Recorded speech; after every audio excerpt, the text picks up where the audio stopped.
Hello there, very good evening and a warm welcome to the news live on Rupavahini Channel I. I'm Sharon Mascrinius. Good evening, I'm Stefan Dialvis. Let's take a look at the main headlines for tonight. The second reading of the budget has been passed by a two-third majority. The President reiterates that there is no change in the state policy, only the green agriculture prevails. A further batch of 1.5 million Pfizer vaccines reaches the island. Teaching in all grades in schools hitherto closed down recommences. Now our top story for today. The second reading of the budget of 2022 was passed by a majority vote in Parliament today. There were 153 votes in favour and only 60 votes against the budget. Minister of Finance Basil Rajpaksha has presented the budget proposals for 2022 in Parliament on the 12th of this month. The budget debate on the second reading has taken place for a period of 7 days and the vote was conducted at 5 p.m. today. All coalition parties of the government have voted with the government. The Sri Lanka Muslim Congress and the parliamentarians Ishaq Rahman, Nazir Ahmed, Mohammed Mushraf, Ali Sabri Rahim, HMM Haris and Faisal Kazim, representing the All Ceylon People's Congress, have also voted in favour of the budget. Diana Gamage, representing the Samagi Janabala Vega, and Venerable Athurelie Rathana Thera, representing the Ape Janabala Pakshya, have also voted for the budget.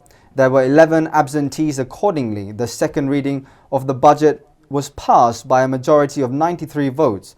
The budget debate was conducted today as well, and today's debate was commenced by opposition leader Sajid Premadasa.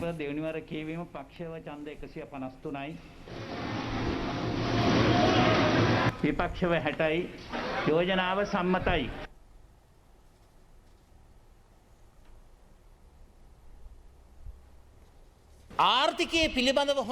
Opposition leader Sajid Premadasa said that the government should act with good understanding on the economy. He added that Sri Lanka needs to follow a democratic path centered upon socialist policies. He added that we should give priority to direct foreign investments. A one-stop shop is needed for the President's Secretariat. Minister Basil Rajpaksha has expressed hope that the final decisions on the budget proposals will be taken by the cabinet headed by the President and the Prime Minister. He added that the proposals presented by the President, the Prime Minister and the Ministers will be forwarded to the National Salaries Commission for necessary action. He added that a clarification has been made on the salary discrepancies in the health service. The salary revisions will be made upon consideration of the anomalies. The Minister of Finance has added that the recent heavy rainfall has severely affected the vegetable and fruit cultivations. The ultimate result has been the destabilization of supplies in the market. Accordingly, the prices have gone up. He also said that they are hoping to unleash a cultivation program with the objective of increasing essential food items within the next 3 months after the conclusion of the rainy condition. The minister also said that the government will not hesitate to extend relief to those affected by the corona disease. The policy of the government is to go to the village and grant redress. He added that MPs representing the northern and eastern areas have complained that they have not received budgetary allocations.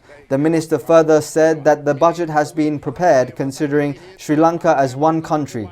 Accordingly, financial allocations have been made equally on 14,021 Grama Seva divisions and 4,917 local government divisions, including those in the north and east. The minister also said that if it has been proven lawfully that there are many other frauds other than the bond scam, the government will not hesitate to acquire such illegal funds. He has called upon all to join hands to develop the country. President Gotabaya Rajapaksa says that no change has been made in the government policy over the use of organic fertilizer in the country. President Rajapaksa stressed that the country's agriculture policy is only for a green agriculture that focuses on the sole use of organic fertilizer.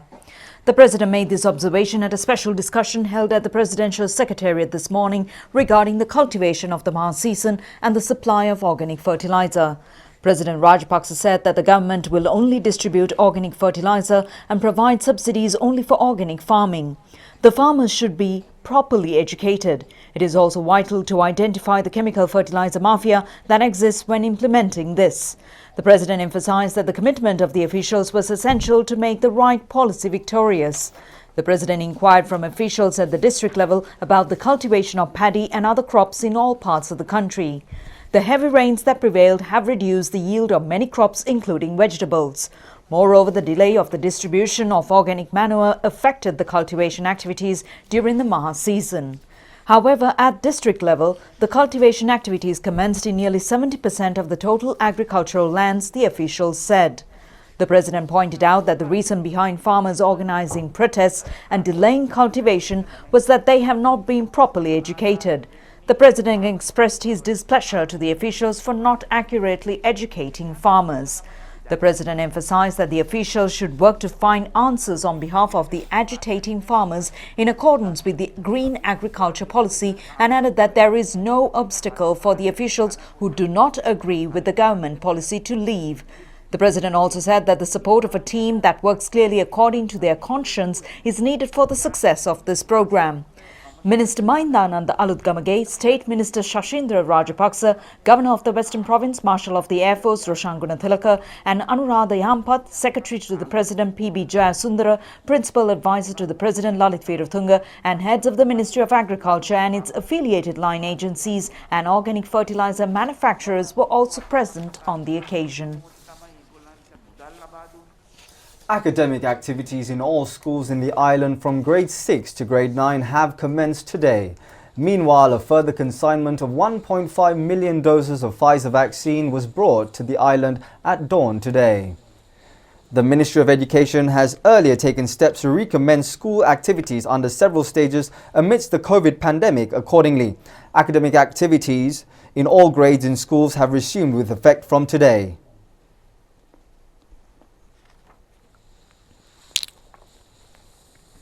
An aircraft from Dubai carrying 1.5 million doses of the Pfizer vaccine has reached Katunayake Bandaranaike International Airport this morning.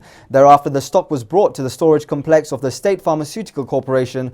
These vaccines are to be used as booster doses. Inoculation of persons with low immunity above the age of 20 years and to the individuals above the age of 60 years has taken place in several districts today as well. Vaccination programs was held today as well as at the Diatha Uyana premises in Colombo. Persons above the age of 60 years have received the booster vaccine at the Dodangoda Medical Officer of Health Office in the Kalutara district today. So far, under the COVID immunization program, 29,884,885 doses of vaccines have been inoculated on the people in the country. Out of this number, 15,911,983 doses have been inoculated as the first dose. The number of persons who have received both doses was 13,770,519. The booster vaccine was administered on 265,383 persons today.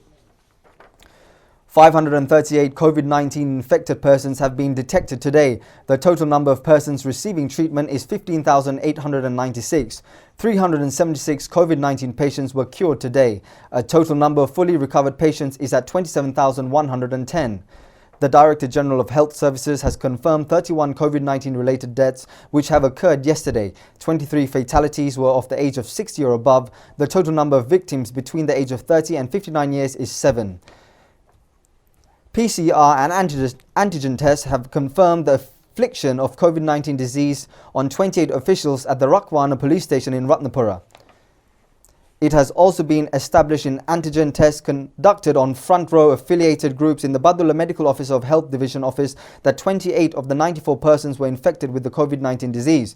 The public health inspectors have taken measures to conduct an antigen test on elderly women at her residence when it has been found out that residents in a house in Badula were afflicted with the COVID disease. A special discussion was conducted today on a preparation of a joint program to make more efficient of the activities at the Katunayake International Airport. The meeting was attended by Ministers Prasanna Ranatunga and Namal Rajapaksa. Talks on this occasion was centered upon making compulsory on the presentation of COVID vaccine cards and the setting up of a management committee comprising of high-ranking officials of all institutions in the airport. The aim is to minimize difficulties faced by air passengers. Deputy Director General of Health Services Dr. Hemant Herath made remarks over the emergence of a new variant of the coronavirus. There had been reports about the emergence of subvariants of the virus, and this is normal where there is a transmission or the propagation of the virus. The risk and the possibility and the probability of getting new variants is always there, and once these new variants emerge, those who are fit for survival will survive, whereas others will perish. And there's again a possibility that these subvariants could become dominant in the society. However, the social and economic effects of the society and the country in general can be minimized if we can reduce the transmission totally by adhering to the health guidelines for which all these subvariants are sensitive. By adhering to the health guidelines, we can reduce the spread, and thereby we can make sure that whatever the adverse impacts that might be expected could be minimized by working together. And also today we have achieved another milestone in COVID control by starting all schools, functioning all schools, including all grades. And this is another achievement because the level of control we have achieved up to now is good enough to make sure that our children are getting the proper school education, which is much needed opportunity for their psychological and social development as well as physical development. So therefore, what is required at this moment is when the large number of students are going for schools, there is an increased risk of getting disease spread among the school children, or from the schools you can get the disease among your family members. So therefore, what is needed is to make sure that again the proper health guidelines are adhered from the time your child leaving the home for school and until he arrives at home after the school. And for this, not only the children, parents, but also the teachers and all other stakeholders involved in this process should seriously adhere to the health guidelines, and environment should be conducive to adhere to these health guidelines. Children should be educated, instructed and facilitated to adhere to the health guidelines. Thereby we can reduce the disease among the school children to the minimum, and also thereby we can reduce the emergence of clusters in schools and also the possibility of transmitting the disease from schools to the weak people at your home. For which so I would like to urge everyone, especially the parents, when the children are having any kind of symptoms or signs of an illness, may not be COVID itself, but if they are sick, it is better to confirm your diagnosis before sending the child to school. Especially, we always advise not to send your children if the child is having a fever, a cough and cold, or any kind of respiratory illness, so that until you are safe or you are symptom free, it is better to keep. And also this will be applicable not only for children but also the teachers, the parents and other people who are facilitating the transportation of children or students, and also the non-academic staff of schools, or everyone should behave in a manner so that starting these schools will not going to create another opportunity to spread the disease or to create a cluster of diseases that we are talking about. And stories here at home, 5 students who have recorded the most excellent island-wide results in the 2020 GCE Ordinary Level Examination, securing 9 distinction passes, have met Prime Minister Mahinda Rajapaksa at Parliament premises today. For the first time in the history, 2 students with visual disabilities who have also recorded 9 A passes also met the Prime Minister today. The students who have excelled in the exam were engaged in a cordial discussion with the Prime Minister, who has extended them his best wishes for their future educational successes. The students with an outstanding O-level exam performances who have called on the Prime Minister today were Sayurangi Tharushika Devmini Premasiri of Mahamaya Girls School Kandy, R. Pahanma Upani Lenora of Sangamita Girls College Gaul, R. Oshadi Sandeepa of Srimali Mahavidyalaya Horana, Sri Madurai Sittana Chelvam of Ramanathan Hindu Girls School, and Nipun Dinuka Adhikari of De Mazenod College, Kandana. Minister Dinesh Gunawardena has stated on this occasion that the 2 visually and physically handicapped students have received 9 A passes for the first time. The 2 visually impaired students introduced the Prime Minister were Brian Kingston of College of the Blind in Ratmalana and Palakrishnan Pirasopan of Shivananda College, Batikalo. Prime Minister Mahinda Rajapaksa congratulated the two students and inquired on the facilities needed by them. Another student who was unable to take part in today's meeting is a student physically disabled since birth and who has secured 9 distinction passes. Devmi Ransara Rajapaksa of Saddharmaraja Mahavidyalaya in Bambaranda, Matra. Additional Secretary to the Prime Minister Harsha Vijayawardena and Prime Minister's Parliamentary Coordinating Secretary Priyantha Ratnayaka also attended the meeting. Secretary of the Security Council of the Russian Federation Nikolai Patrushev called on President Gotabaya Rajapaksa at the Presidential Secretariat this morning. Serving as the Secretary of the Security Council of the Russian Federation since 2008, he has previously served in the Committee for State Security of the Union of Soviet Socialist Republic and the Federal Security Service of Russia. Bilateral relations between Sri Lanka and Russia will mark the 65th anniversary on the 19th of February 2022. President Rajapaksa said that Secretary of the Russian Security Council Patrushev's visit will further strengthen the ties between the two countries. The President thanked the Russian Security Council Secretary for providing 5,000 doses of Sputnik vaccines for Russia's assistance in making the COVID-19 vaccination drive a success, and for the 49,379 Russian tourists who arrived in Sri Lanka last year even during the COVID-19 epidemic. Sri Lanka is expecting to expand its export product range under the Russian GSP scheme. The President said Russian investors are invited to invest in the Colombo port city and in energy, pharmaceutical, ICT, agriculture, infrastructure, oil and gas exploration and logistics sectors. President Rajapaksa commends Russia's role as a permanent member of the UN Security Council in promoting the interests and concerns of developing countries in the areas of peace and security, and expressed gratitude for Russia's strong support to Sri Lanka in the UN Human Rights Council sessions. Russia extended an immense support in Sri Lanka's fight against terrorism. The President said Sri Lanka is ready to deepen bilateral cooperation in addressing extremism, terrorism and cyber threats, including sharing of intelligence, information and countering terrorist financing. Russian Ambassador in Sri Lanka Yuri Materi, Deputy Secretaries of the Security Council of the Russian Federation Alexander Venediktov and Oleg Kramov, Secretary to the President P.B. Jayasundara, Principal Advisor to the President Lalit Viratunga, Foreign Secretary Admiral Professor Jayanath Kalamge and a team of Russian diplomats were also present at the meeting. Sashindra Rajapaksa said that he, as State Minister, has not intervened by any means on the procurement of liquid nitrogen fertilizer from India. He said in Parliament today that the importation of the stock of fertilizer was conducted under the supervision of the Director General of Agriculture. State Minister Sashindra Rajapaksa said that member Rohini Kaviratna has personally mentioned his name in a fraud connected to the importation of the fertilizer. He added that he strongly rejects these accusations. The State Minister also said that if there has been any irregularity in the importation of nano nitrogen liquid fertilizer, an unbiased investigation should have to be conducted and legal action to be taken against those responsible. He added that the government has already informed the Department of Criminal Investigation to conduct an investigation in this regard. Minister Sashindra Rajapaksa also stated that if the member is aware of any information and have in her position any evidence, she should convey such information to the CID using her parliamentary privileges. He added that the member should not engage in personal insults on him and added that he is prepared to face any reasonable and unbiased investigation. The State Minister also said that although he is a newcomer to Parliament, he values his good name more than the political positions, as he has been reared in a just political environment since his birth.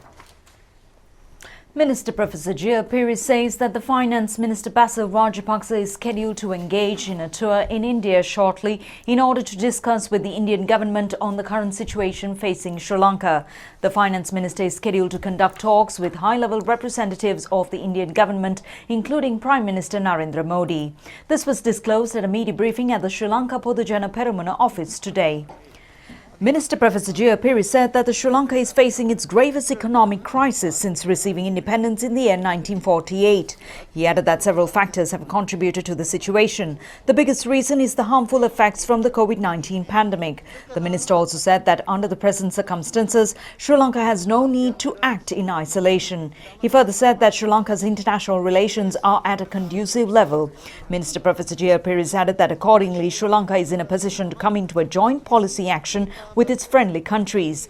The island nation is maintaining extremely cordial relations with India. Minister Basil Rajapaksa will be in New Delhi for several days to engage in talks with the Indian government leadership. The objective is not merely to receive loans. Sri Lanka will be looking forward on strategies to procedure, necessary capital and foreign exchange. These include investments, expansions of trade relations and promotion of bilateral tourism. Minister of Mass Media Dallas Alahap Peruma requests the media institutions not to waste valuable airtime on the assassination of characters while reporting parliamentary debates. He reiterates to give more room for constructive dialogues taking place in Parliament. Minister Dallas Alahap Peruma said that it is fun to watch minor groups in the opposition as well as in the government directing fingers on each other. However, their opinions is not the opinion of the majority. The minister has, however, acknowledged that fruitful debates also prevail in the House. However, the instances of socializing of such debates are few. The parliamentary debates are filled with hateful declarations, insults, clashes and character defamations. The minds of the ordinary people in the households are infused with voice cuts of such malicious speeches. The Minister of Mass Media has earnestly appealed the media to allow the people to listen to meaningful and analytical presentations. If it becomes possible to set up a conducive media culture, there would occur a lesser tendency to engage in inappropriate and unnecessary exchange of words. Minister Dallas Alahap Peruma has made these remarks on the occasion of distribution of items through decentralized funds for community organizations in the Thihagoda Divisional Secretariat Division in Mathura. The event has been organised at the premises of the Thihagoda Divisional Secretariat Division Office. The objective of the programme was the implementation of welfare activities through enhancement of the revenue of low-income earners via the community organisations established on the village level. State Minister Kanchana Wijayasekara and others have also participated in the event. Minister Dinesh Gunawardena says that an impartial election campaigning is a key factor in free and fair elections. He made these remarks during a meeting held with the representatives of several electronic media institutions recently. The Parliamentary Select Committee to identify appropriate reforms of the election laws and electoral system and to recommend necessary amendments was convened on November 20th to discuss over the issues pertaining to media reporting during election period. Chairman of the Parliamentary Select Committee, Minister Dinesh Gunawardena, said that the electronic media charge higher rates for election advertisements, posing a serious injustice to certain political parties and politicians. Representatives of the electronic media institutions said that a general consensus is required to introduce legal reform for electronic campaigning and pointed out the importance in providing free airtime to candidates in both the state and the private media. Addressing the committee, parliamentarian Madhura Vithanage said that the news reporting is not balanced during the election period in both state and private media. Addressing the committee, the Minister Nimal Siripala De Silva said that the Attorney General's Department should be consulted on the practical implementation of a media criteria issued by the Election Commission. Representatives of the Election Commission said that the media criteria issued by the Commission are applicable only to the state media. Therefore, it was discussed at the meeting that it is important to seek information from the Ministry of Mass Media on the implementation of these media criteria. State Minister Jeevan Thondaman and parliamentarians Rauf Hakim and Sagar Karyavasam were present at this meeting. The Sri Lanka Tourism Expo 21 Exhibitions Awards presentation has taken place at the Colombo One Golf Face Trade Complex yesterday. The exhibition, which has commenced on the 15th of this month, ended today. This was the first tourist exhibition held in Sri Lanka since the COVID pandemic. The event was conducted according to health guidelines. Leading tourist hotels, service institutions in the country have participated in the event. It was organised by the Economic and Tourism Studies Division of the Colombo University. Chief guest at yesterday's awards presentation ceremony was Army Commander General Shavendra Silva. Several competitors in the hostel sector have received awards on this occasion.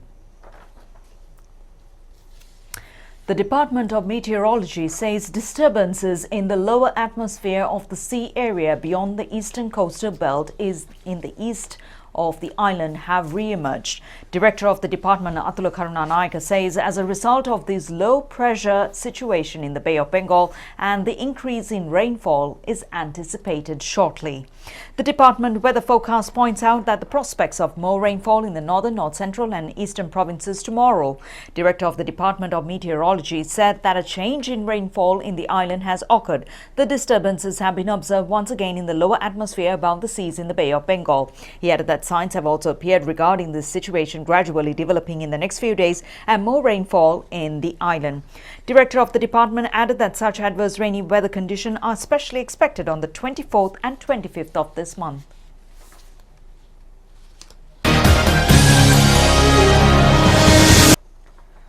The 57th Army Athletic Tournament has got underway at the Sugadadasa Indoor Stadium in Colombo today. The event is being conducted under the direction of the Army Commander General Shavendra Silva. The tournament is scheduled to be conducted for 5 days from today. Athletes representing all regiments in the Sri Lanka Army are competing in the tournament. The Olympic torch was lit by national level athletes Gracian Dhananjaya and Nilani Ratnayaka. On the first day of the tournament, finals on 10 relay events were conducted.